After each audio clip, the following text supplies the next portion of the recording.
जय श्री गणेश दोस्तों। ओम गुरुवे नमः।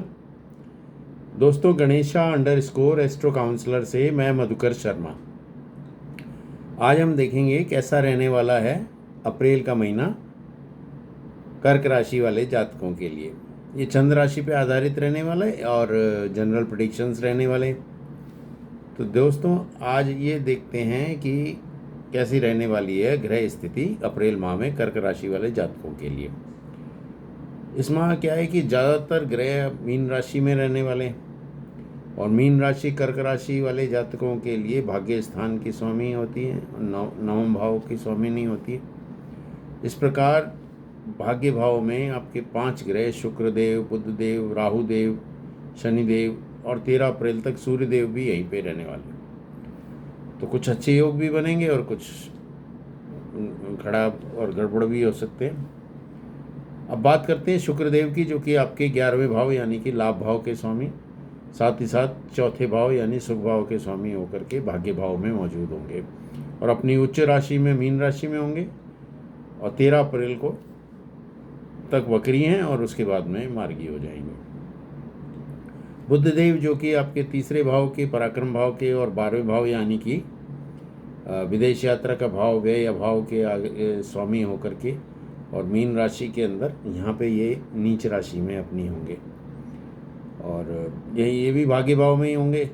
7 अप्रैल तक वक्री रहे और अब जो है मार्गी हो जाएंगे। सूर्यदेव जो कि हैं दूसरे भाव यानी कि धन भाव के स्वामी, कुटुंब भाव के स्वामी होकर के, वाणी भाव के स्वामी होकर के और ये मीन राशि में ये भी भाग्य भाव में होंगे और ये 13 अप्रैल तक यहाँ पर होंगे। 14 तारीख से ये राशि परिवर्तन करके कर्म भाव यानी कि 10वें भाव में मेष राशि में आ जाएंगे और वो इनकी उच्च की राशि होगी। तो इस प्रकार से ये 14 तारीख से उच्च के हो जाएंगे। शनिदेव जो कि 7वें भाव यानी कि आपके जीवन साथी के भाव, व्यापार भाव के स्वामी और उसके अलावा जो है ये 8वें भाव के भी स्वामी हैं। 29 मार्च से राशि परिवर्तन करके मीन राशि में भाग्य भाव में आ ही गए हैं और यहाँ पर ये 2.5 वर्ष रहने वाले हैं। तो इनके भी मीन राशि में आने से शनिदेव की ढैया जो है कर्क राशि वालों पे समाप्त हो गई है। तो कर्क राशि वाले ढैया से मुक्त हो गए और अब जो है राहुदेव भी मीन राशि में ही चल रहे हैं यानी कि वही भी भाग्य भाव में इस समय चल रहे हैं एक तरह से और 18 मई तक को जाकर के ये राशि परिवर्तन करेंगे। तो इस प्रकार ये 5 ग्रह आपके भाग्य भाव में गोचर कर रहे हैं। बात करें गुरुदेव की, अब गुरुदेव जो हैं वो स्वयं भाग्य भाव के स्वामी होकर के, 9वें भाव के स्वामी होकर के, 6ठे भाव के भी स्वामी हैं, साथ में रोग ऋण शत्रु के भी और आपके लाभ भाव में जो है यानी 11वें भाव में गोचर कर रहे हैं। तो गुरुदेव का नक्षत्र परिवर्तन जो है वो 10 अप्रैल को होने वाला और ये 10 अप्रैल को नक्षत्र परिवर्तन मृगशिरा नक्षत्र में होंगे। मंगलदेव जो कि कार्य भाव के यानी कि आपके 10वें भाव के स्वामी और साथ ही 5वें भाव, संतान भाव, शिक्षा भाव के स्वामी होकर के लगन में कर्क राशि में होंगे और यहाँ पर ये अपनी नीच राशि में होंगे। तो केतुदेव तीसरे भाव, पराक्रम भाव में चल ही रहे। 18 मई को ये भी राशि परिवर्तन करके सिंह राशि में दूसरे भाव में आ जाएंगे और चंद्रदेव 2.25 दिन में राशि परिवर्तन कर ही लेते हैं। तो आइए देखते हैं कैसा रहने वाला अप्रैल का महीना कर्क राशि वाले जातकों के लिए। शुक्रदेव जो कि मीन राशि में भाग्य भाव में उच्च के चल रहे हैं, ये लाभ भाव के स्वामी हैं और साथ ही चौथे भाव के, सुख भाव के स्वामी हैं। और सुख भाव, चौथा भाव जो है केंद्र का केंद्र है और साथ में ये केंद्र के स्वामी होकर के त्रिकोण में होंगे। तो केंद्र त्रिकोण राजयोग में भी होंगे। बुधदेव के साथ होने से लक्ष्मी नारायण योग में भी होंगे। और शुक्रदेव क्या है कि गुरुदेव की राशि मीन राशि में होंगे और गुरुदेव जो है वो शुक्रदेव की राशि वृषभ राशि में होंगे। इस प्रकार इनका लाभ भाव और भाग्य भाव का में आपस में परिवर्तन योग भी होगा और 13 अप्रैल तक फिर ये जो है मार्गी हो जाएंगे और मार्गी होकर के ये ज़्यादा बेटर रिजल्ट्स देंगे शुक्रदेव। और शुक्रदेव क्या है कि सुख के, सौंदर्य के, भोग के, लग्जरी के, इन सब चीज़ों को बढ़ाने का काम करेंगे। और जो लोग आर्ट में, फैशन में, मीडिया में, टीवी में, फिल्म लाइन में या स्त्रियों से रिलेटेड आइटम आदि के कामों में लगे हुए हैं, कॉस्मेटिक्स में, इत्र आदि के, होटल आदि के कामों में लगे हुए हैं, उनके लिए अच्छे रहने वाले हैं। इसमें ये है अच्छा बेनिफिट दिलाने का काम करेंगे। हाँ, राहु साथ हैं तो थोड़ा सा इमेज का ध्यान रखना होगा। बाकी वाहन प्रॉपर्टी आदि के लिए भी ये ठीक रहने वाले हैं। और 13 अप्रैल से जब ये मार्गी हो जाएंगे तो और ज़्यादा बेटर फल प्रदान करने वाले होंगे। आय भाव यानी लाभ भाव के स्वामी जो भाग्य में उच्च के हैं तो इनकम भी बढ़ेगी, आय के सोर्सेज भी बढ़ेंगे, और वहीं पे अगर आपका कोई धन रुका या फंसा हुआ था तो वो भी प्राप्त होने की संभावना बनेगी। बात करें बुधदेव की, ये भी मीन राशि में भाग्य भाव के अंदर ही शुक्रदेव के साथ गोचर कर रहे हैं। तो बुधदेव जो कि अपने तीसरे भाव के, पराक्रम भाव के, छोटे भाई बहनों के भाव के, और साथ ही 12वें भाव के यानी कि व्यय भाव के, विदेश यात्रा भाव के भी स्वामी हैं। अब ये जो हैं नवम भाव भाग्य भाव के अंदर अपनी नीच राशि मीन राशि में होंगे। लेकिन क्या है, शुक्रदेव जब यहाँ पर उच्च के हैं तो साथ में नीच भंग भी होगा इनका।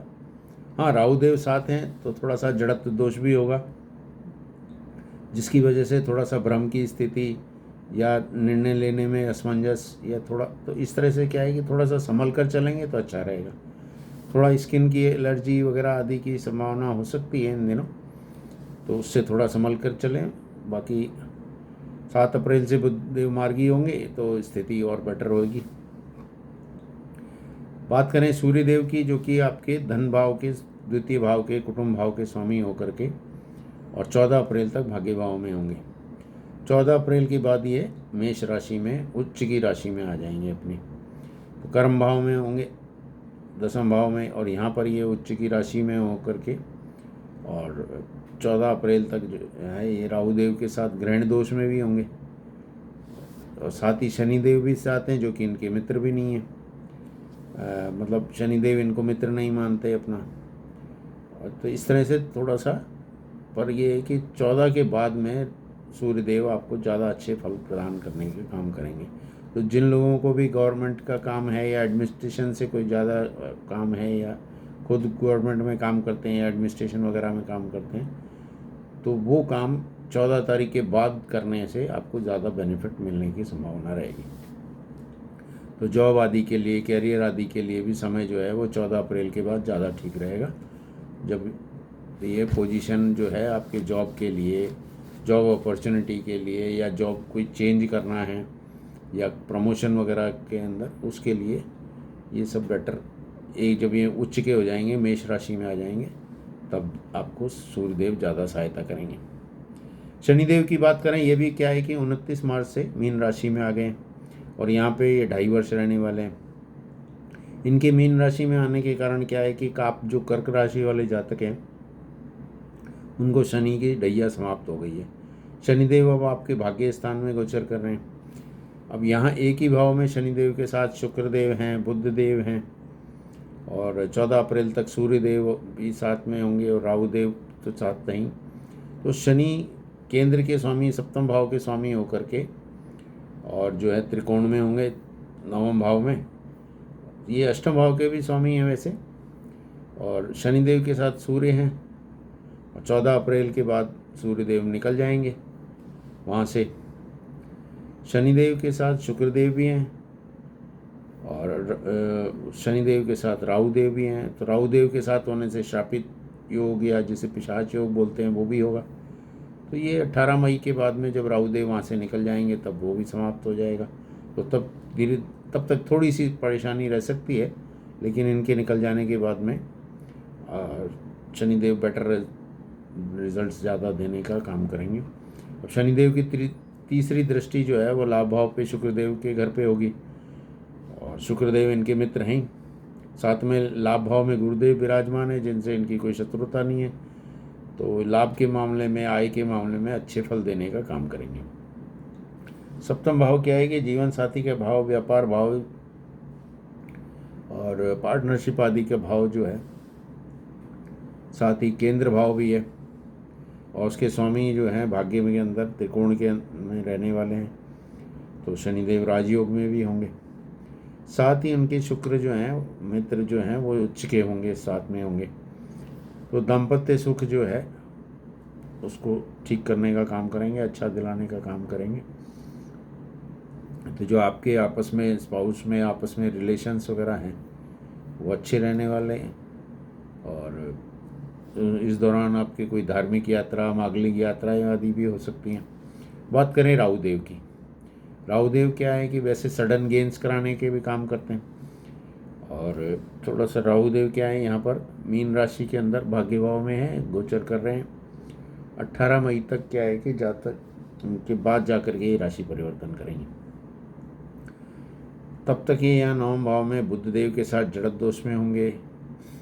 और ये थोड़ा सा जो है बुद्धि को अपनी थोड़ा सोच समझ करके काम लें, संयम और विचार से काम करें तो बुद्धि को थोड़ा सा कम रहेगा इनका।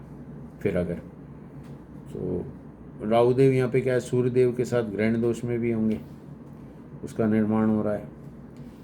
और 14 के बाद में जब ये सूर्य देव का राशि परिवर्तन हो जाएगा तब जा कर के ये ज़्यादा फायदा करने वाले हैं सूर्य देव। अब बात करते हैं कि राहु देव जो हैं वो शुक्र देव के साथ होंगे, तो यहाँ अपनी थोड़ी इमेज का भी ध्यान रखना होगा, स्पेशली लेडीज़ के मैटर में और इसके मामले में। और यहाँ से लग्न पे राहु देव लग्न पे दृष्टि डालेंगे, वहाँ पे ऑलरेडी मंगल देव जो हैं वो नीच राशि में, और साथ ही पंचम भाव पे भी दृष्टि डालेंगे जो कि मंगल देव का ही घर है, नीच के मंगल देव का ही घर है। तो संतान भाव का घर है, विद्यार्थियों का घर है,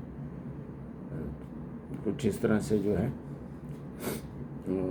पंचम भाव के स्वामी जो हैं मंगल देव के ऊपर, और मंगल 5वें भाव पे और मंगल देव पे, दोनों पे इनकी दृष्टि होगी राहु देव की। तो थोड़ा सा संतान को, विद्यार्थियों को भटकाव या भ्रम की स्थिति पैदा हो सकती है, तो उससे बच के रहें। बात करें गुरुदेव की। गुरुदेव आपके 9वें भाव के भाग्य भाव के स्वामी होकर के लाभ भाव में बैठे, और शुक्रदेव की राशि में, और शुक्रदेव भाग्य स्थान के अंदर गुरुदेव की राशि के अंदर उच्च के बैठे हैं। तो ये अच्छे परिवर्तन योग में हैं, अच्छा फल प्रदान करने का कार्य करेंगे।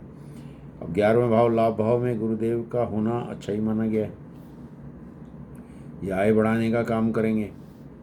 और गुरुदेव की पंचम दृष्टि आपके छोटे भाई बहनों के भाव पराक्रम पे, छोटी यात्राओं के भाव पे होगी, तो उनका भी काम ठीक रहेगा।